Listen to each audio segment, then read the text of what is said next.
আসসালামু আলাইকুম। বরগুনা সদরের পিটিআই সড়ক থেকে সবাইকে শুভেচ্ছা জানাচ্ছি। আমি মাহমুদ অর্ক। তো আপনারা সবাই ইতিমধ্যে অবগত আছেন যে বাংলা নাট্যজগতের একজন জনপ্রিয় তারকা জনাব ওয়ালিউল হক রুমি আমাদের সবার কাছ থেকে ইহলোকের মায়া ত্যাগ করে পরপারে পাড়ি জমিয়েছেন। তো আমার পাশে যিনি দাঁড়িয়ে আছেন তিনি হচ্ছেন ওয়ালিউল হক রুমি ভাইয়ের ছোট ভাই। আমরা হলো 3 ভাই 3 বোন। 3 ভাই 3 বোন। রুমি ভাই হলো আমাদের ভাইদের ভিতরে বড়, জি, এবং 2 বড় বোনের ভিতর 3 বোন, 3 বোনের 2 বোনের পরে আমার মানে ভাই রুমি ভাই। ও আচ্ছা। আপনাদের শৈশব কোথায় কেটেছে মূলত? আমাদের শৈশব কেটেছে আমাদের বরগুনা জেলার বামনা থানাধীন বামনা উপজেলার কালিকাবিরা গ্রামে। ওইখানে আমাদের শৈশব। আমরা ওখানে গিয়েছিলাম, তো আপনার চাচার সাথে কথা বলে এসেছি। তো একটু যদি বলতেন আপনাদের শৈশব সম্পর্কে। আপনাদের নদী বিষখালী নদীর ভাঙনে নাকি আপনাদের বাড়ি বিলীন হয়ে গেছে? হ্যাঁ, বিষখালী নদীর ভাঙনের কারণে আমরা আসলে বিচ্ছিন্ন।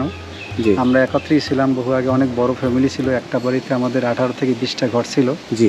তো নদীর ভাঙনের কারণে আমাদের বড় চাচা খুলনাতে গেল, মেজো চাচা হলো বরিশালে, আমরা ওইখানে ছিলাম। আমার বড় ভাই ঢাকাতে মোটামুটি এস্টাবলিশ হয়েছিল, ওয়ালিউল হক রুমি ভাই। আমি হলো মেজো, আমি বরগুনাতে আছি, আমার ছোটো ভাই বরগুনাতে আছে এরকম। এবং আমাদের শৈশবের স্মৃতি বলতে বোঝা যায় যে আমার বড় ভাই খুব ছোটোবেলা থেকেই আমাদের সংসারের দায়িত্ব নিছে। আমার বাবা অসুস্থ ছিল, তো ওই থেকে চেষ্টা করছে সাধ্যমতো সবাইকে সব কিছু করার জন্য। এবং একজন বাবা একদম ফ্যামিলির জন্য যা না করে, আমার বড় ভাই ওয়ালিউল হক রুমি তার চেয়ে বেশি করছে। উনি আমাদের সাপোর্ট দিয়েছে ছোটোবেলা থেকেই সব কিছুতেই। তো সাধ্যমতো সর্বোচ্চ সব কিছু চেষ্টা করছে, এবং সর্বোপরি সবার জন্য, জি, আমি না আর আপনি না, আর যত যেভাবে যারে যেভাবে পারছে সাধ্যমতো চেষ্টা করছে সবাইকে মানে কিছু করার জন্য, এবং সবাইকে কম বেশি করছে। আপনাদের মানে রুমি ভাই পড়াশোনা করেছে কোথায়? মানে শৈশবে তিনি কোন স্কুলে পড়েছিলেন? উনি শৈশবে পড়ছে বামনা সারওয়ারজান মাধ্যমিক বিদ্যালয়। ও, আপনাদের গ্রামের বাড়িতে? গ্রামের বাড়িতে। আচ্ছা, তারপরে? তারপরে উনি ঢাকাতে ছিল, ঢাকাতে পড়াশোনা করছে। ওইখানে পড়াশোনা করে সাংবাদিকতা করলে, ইত্তেফাকের ইনডোর রিপোর্টার ছিল। জি। এরপরে একটা পর্যায়ে নাট্য জগতে ঢুকলো 90 থেকে, ইত্যাদিতে বেশ জনপ্রিয় ছিল, টুকিটাকি কাজ করতো। এরপর 95-98 থেকে অন্য অন্য নাট্য জগতে, ঢাকা থিয়েটারে এবং অন্যান্য ইসে কাজ করতে করতে করতে করতে আল্লাহর রহমতে আজ থেকে তো বেশ মানে খুব পপুলার এবং জনপ্রিয়তার শীর্ষে আমার ভাই ছিল। বাবা একজন মুক্তিযোদ্ধা ছিল। আমার বাবা হলো পানি উন্নয়নে চাকরি করতো। তো উনি এই যে স্বাধীনতার পরে যখন যুদ্ধ শুরু হয় 70-এ ওনার চাকরি ছেড়ে দেয়, চাকরি ছেড়ে যুদ্ধে অংশগ্রহণ করে। এরপরে স্থানীয়ভাবে উনি মুক্তিযোদ্ধা হিসেবে খেতাব পায়। আর আমার মা হলো একজন সাংসারিক করতো। আমার মা হলো 2021 সালের 7ই জানুয়ারি মারা যায়, আর বাবা মারা যায় হলো 86 সালের 21শে মার্চ। মানে বাবা মারা যাওয়ার পরে তো একেবারে পরিবারটা অনেকটা কষ্টে জীবন যাপন করছিল। তো ওই সময় আমার, আপনারা তো সবাই ছোট তখন। রুমি ভাই কি সংসারের তখন দায়িত্ব নেন? জি জি, আমার বড় ভাই তখন সংসারের দায়িত্ব নেন।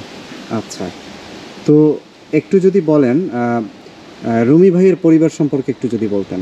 আমার বড় ভাই হলো, ওনার শ্বশুর বাড়ি হলো আপনার ময়মনসিংহে। জি। আমার ভাবি হলো মতিঝিল আইডিয়াল স্কুল অ্যান্ড কলেজের টিচার। জি। ওনার এক ছেলে এক মেয়ে। মেয়ে বর্তমানে কানাডা অবস্থান করছিল।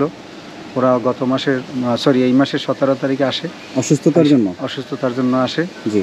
তার মেয়ে জামাই 2জনই আছে।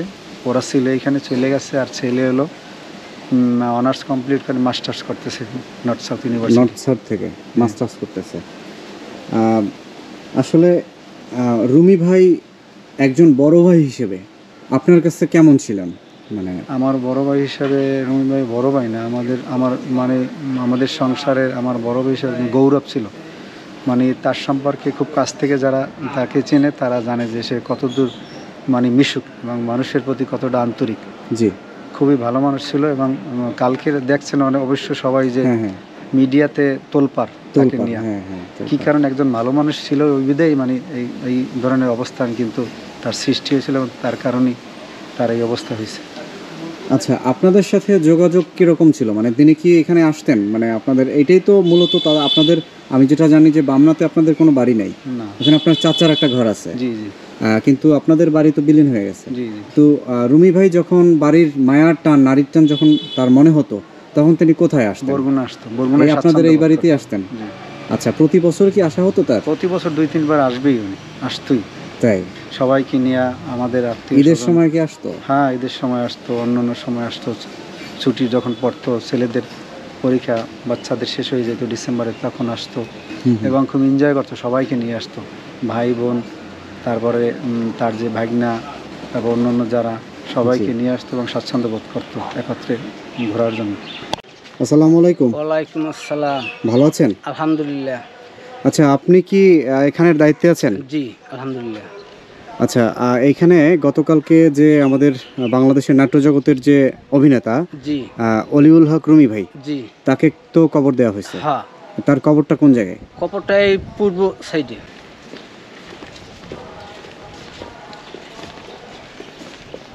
আচ্ছা, এখানে কার কার কবর আছে? এখানে তো কবর আছে বহুত মানুষের, তো নাম তো আমার মুখস্থ নাই। ও, তার আম্মা আছে, কালকের যে দাফন হয়েছে হ্যার আম্মার পাশেই হ্যারে রাখছে। এটা হচ্ছে গণকবর, বরগুনা হ্যাঁ, হ্যাঁ। জেলার গণকবর। জি জি। ও,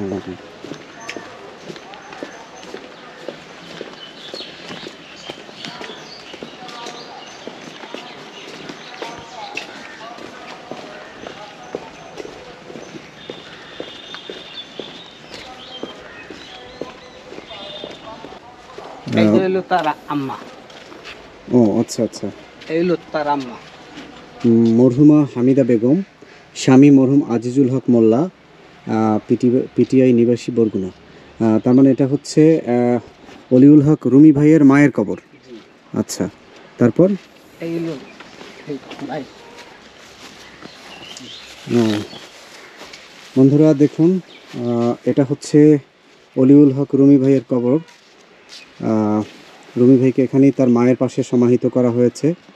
আর এখানকার এই ভাই যেটা আমাদেরকে জানিয়েছেন, এখানকার যিনি রক্ষণাবেক্ষণের দায়িত্বে আছেন। জি। আর এখানে এই মূলত ওই কবরগুলো মানে কীরকম? এগুলো কি স্থায়ী মানে নাকি?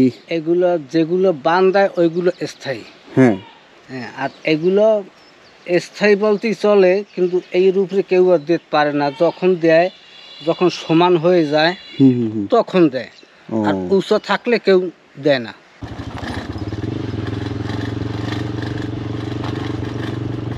আমি পড়াশোনা শেষ করার পরে ব্যবসার দিকে একটু মনোযোগী হই।